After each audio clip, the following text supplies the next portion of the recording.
Still on my journey to become a full-time artist, although I don't think it's going to be too easy. I was reading a report in the newspaper. It was talking about how Britain faces talent drain of visual artists as earnings fall by 40% since 2010. And it's somewhat reassuring in a way that it's not just me, having sort of worked part-time as an artist since 2000, so maybe even late, or yeah, as late as 1999, I'd say, since that was when my first website went live.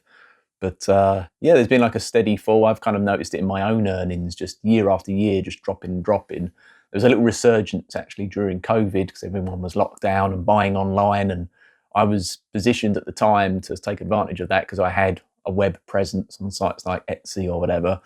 But then I think because people, partly because they were locked down and they didn't have anything to do, and they kind of thought, oh, okay, well, I can't go to work. Maybe I can create a little online business, a small artistic, creative craft business, and put that on Etsy.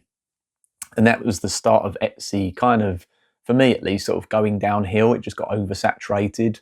And then, of course, the influx of AI artwork that's now you're now competing with. Like if I type in art print or canvas art or wall art or something like that on an Etsy search, I would say that, well, certainly the majority of results that come up are AI image generated things that have been put onto a print or something. So it's hard to compete because the AI stuff is generally pretty good. And even when it's not, even when there are these things where like it's an AI generated cat, but the cat doesn't have a tail, or it has two tails, or it has three or four paws at the front instead of two, and then three or four at the back. It's kind of, yeah, people don't really notice, people don't really care. As long as at a glance, yeah, it kind of looks normal. I think it kind of tricks, like AI doesn't really know what it's looking at. And I think as long as it kind of looks good enough, people don't really know what they're looking at. It's probably only after they hang the artwork on their wall and stare at it for a while, they're like, oh, wait a minute, I just realized this cat has two tails. That's weird. And then I suppose after the fact, they would justify, oh yeah, well, it's unusual, it's different, I wanted to be quirky or something like that. But this report basically talks about the struggle that artists have been facing over the last decade. There was a report commissioned by the Design and Artists Copyright Society. It found that visual artists had a median average income of £12,500, with 80% of the 1,200 creatives surveyed saying their earnings were unstable or very unstable. Like I say, it's in some ways a little bit reassuring that me and anyone else interested in becoming a full-time artist that could potentially watch this video is, we're in the same boat. We're all going to be struggling. I mean, this was a UK report. I'd imagine it's probably getting a little bit easier outside of the UK. The report does mention, or the article mentions, how, they speculate about reasons why this is the case in the UK specifically, and it might not necessarily be the same in other countries around the world. And when you're trying to sell on the internet, I don't think people really care where you're from. People don't necessarily want to support, for example, an artist like me based in the UK just because I'm also from the UK. I think people would be just as happy supporting someone from China or South America, or perhaps somewhere where they've got the resources to create constantly all the time, and they don't have the overheads that certain Western countries like the UK have to deal with. But yeah, this article speculates about possibly the reasons being inflation increases, cost of, for example, rent, artist studios going up 40%, and materials, stuff like that as well. It touches on AI. They say that they felt that the AI influx was kind of the straw that broke the camel's back. So perhaps not the reason why there's been this sort of decline. There's kind of multiple reasons, but yeah, it said the average earning of £12,500 per year is shocking. It's under the minimum wage, and that's not a viable career, really. Yeah, it's not. And yeah, that does seem to be my kind of experience of what artists are earning, the ones that I spoke to. And I've spoke to dozens. At one point I still have a Facebook group where artists like myself would talk about basically selling their art, making money, things like that.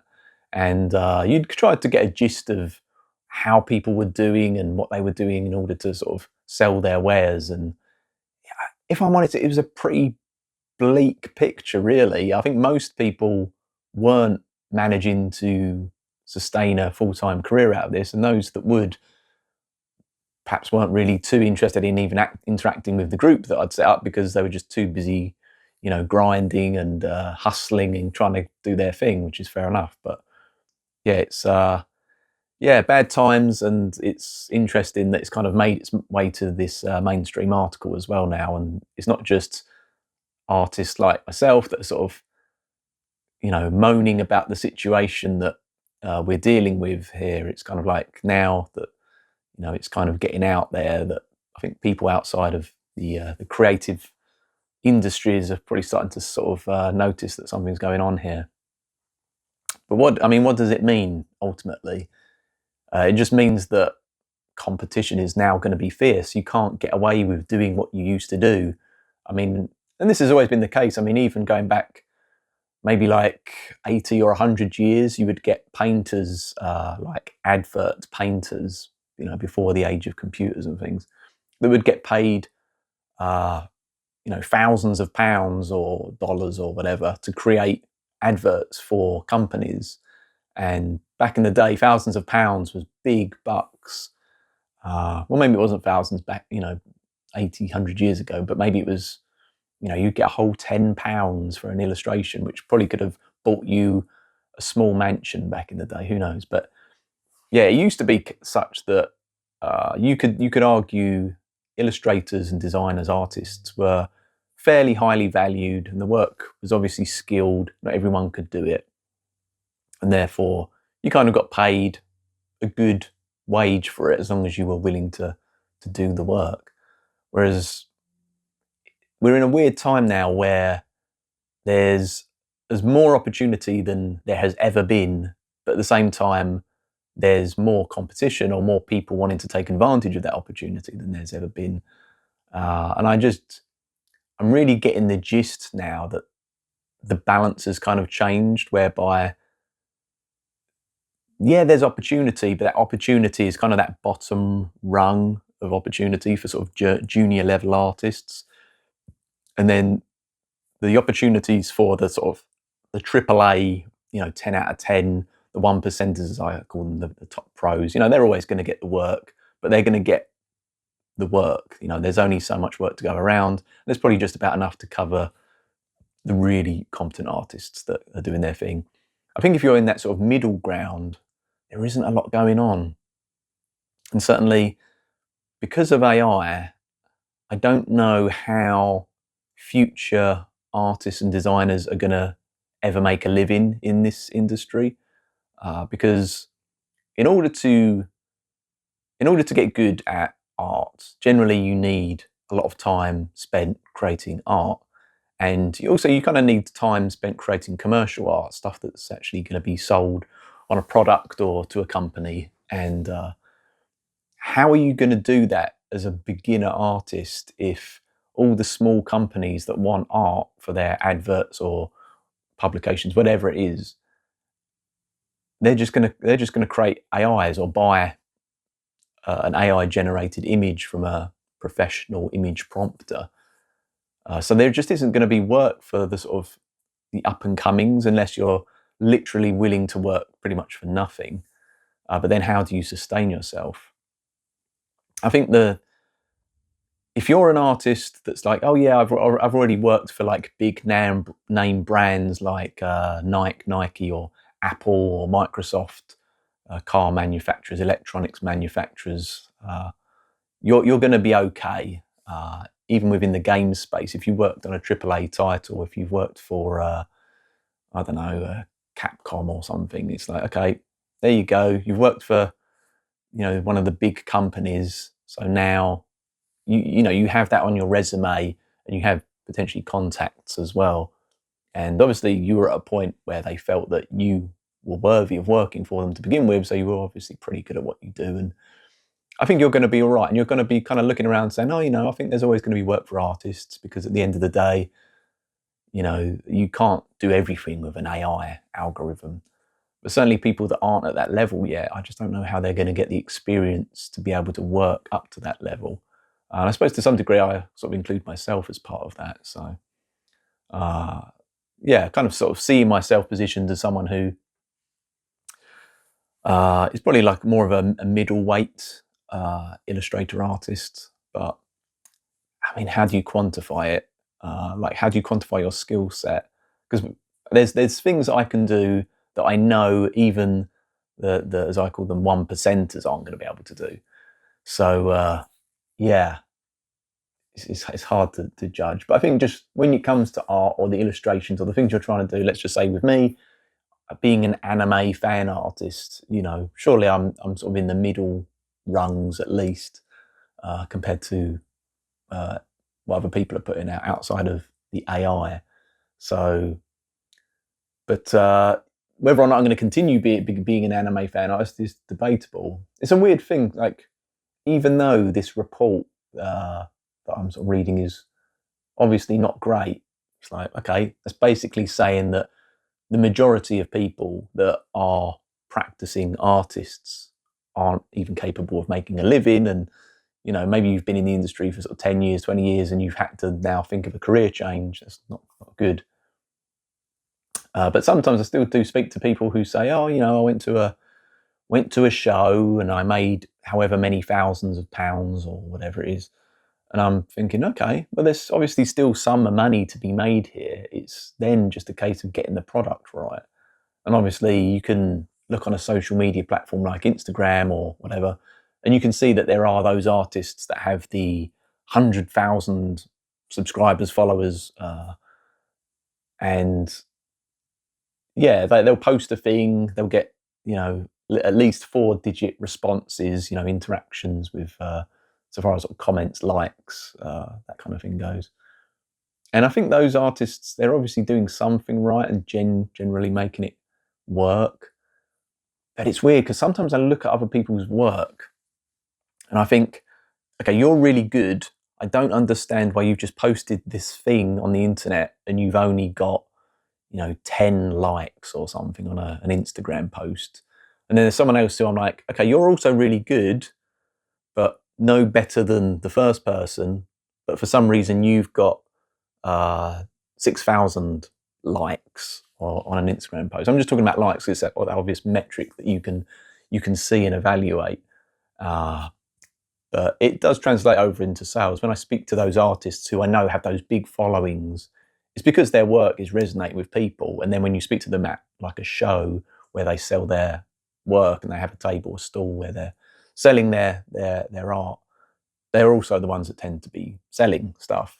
And what normally happens is, especially when people are starting to feel like a bit of a pinch with the issues with inflation and their money not going so far, they tend to just cut back on their spending. So they might ignore like the lower tier artists or the mid tier artists, and they'll just spend with the higher tier artists.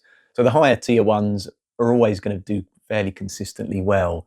Maybe they'll do a 3-day show, and instead of making £10,000 at that show, they'll only make 8,000, and they'll say, oh, sales dropped a bit, but they're not going to really worry about it too much because already just doing a 3-day show has made them more, not more money, but close to the amount of the annual yearly earnings of most artists that were at least surveyed in this article. But then when you have the people that, I don't know, maybe make £1,000 at a show, and their sales might then drop to £100. There might be a massive dip for those people, and that's when they're going to really feel it. That's when this is really going to be a problem. So really, I guess the answer then is to figure out, well, what can you do in order to not become part of the majority where selling artwork is just getting tougher and tougher? Is there anything you can do beyond what you're currently doing? Because I think, well, it's just a difficult thing. Like, I talk to people who aren't artists, who have, the regular 9-to-5 day job. That's all they've ever had, all they've ever known. They go to work, they work hard, but they don't know what it's like for perhaps an artist who works the same hours or maybe more hours, or has got a skill set that the sort of your typical office worker, salary man type person, that they wish that they could draw like you. Oh, I wish I had your talent. I wish I could play an instrument. I wish I was a writer. I wish I had this talent. Instead, I'm just whatever. That's what they would say. And you think, okay, well, that's good because I have this thing that you wish you had. But despite that, that doesn't translate to success financially. And you don't want to be too obsessed about money, but obviously, if you don't have another job and art is your main thing, or like me, you want to make it your main thing, you can't help but spend a lot of your time obsessing over the money aspect, because that is what is going to allow you to live. It's going to allow you to progress. It's going to keep a roof over your head, or it's going to allow you to have a life with people, just experience things in the world, whether that's going away for holidays and doing other things, other experiences, or settling down, starting a family. That costs money. And you could argue that, actually raising kids isn't that expensive. There are expenses, but you don't have to buy them a brand new Apple iPhone every year, which is true. I don't think you should, or even if you could. But at the same time, you're not going to be able to afford to raise a family if you're only making £12,500 per year as an artist living in the UK, when the cost of rent is at least that per month for like a small family home. So yeah, tricky times, but I guess, like I say, we're all in it now. So now it's trying to figure out what can be done about it. So that's what this video series is about. It's trying to figure out, what I've done so far and where I'm going, and yeah, trying to build up little bits of little data points, bits of information along the way to discover if there's a direction that's worth going in. So thanks again, and I'll see you next time.